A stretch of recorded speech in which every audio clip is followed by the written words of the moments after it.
Not yet.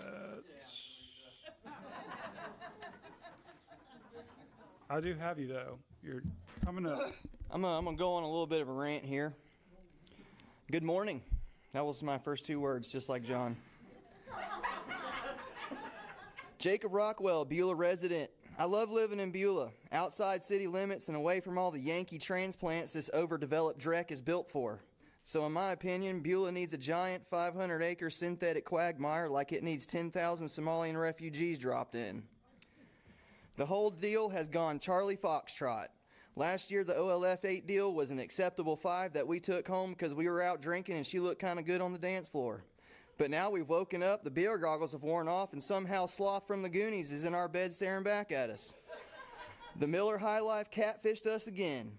But hey, you guys, we can stop all the flim flammin going on today, and there is a lot of flim flammin going on. This flaming dumpster of horse manure needs to be taken somewhere else. I hear Orange County is nice year-round.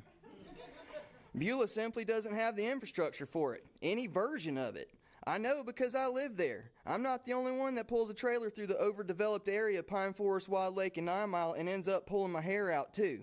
Wild Lake Boulevard is an endless river of cars, and boy, I can't wait for how the community reacts when the county has to eminent domain the front section of that 120-year-old church and graveyard because Wild Lake has to go to 4 lanes. Y'all will really be the darlings of Escambia County then.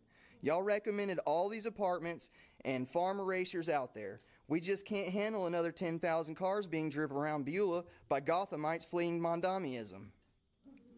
If he gets his way, is Henderson going to pick up the tab for the infrastructure upgrades his development require the county to perform? Road widenings, traffic lights, sidewalks, new schools, extra school buses, extra teachers, extra deputies, extra firefighters? No, of course not. Deputies and fire trucks are expensive, so that bill naturally gets passed on to the tax cattle. Pay for it or lose our homes. This is the reason every taxing authority in the county raised my property taxes last year, which greatly contributes to why my fixed-rate mortgage has gone up almost $600 a month since 2020. And it's also the reason why people think developers are the Dark Lord Sauron, forcing their legions of northern orcs on us good folks in the Beulah Shire. The phrase, taxes are theft, never rang so true. We don't want an urbanized slop center. Beulah has been urbanized enough. I can tell you I certainly don't want my taxes raised to pay for infrastructure because a developer drove by an empty field one day and saw dollar signs. I'm not against development or developers making money, but it needs to be done at a pace where taxes from the newer developments can pay for the new infrastructure needs.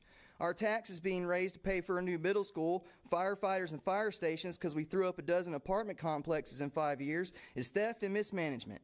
This whole thing needs to be amended back to the original agreement, or we just need to part ways on this deal. If it wasn't good enough for the developer, maybe he shouldn't have agreed with it to begin with.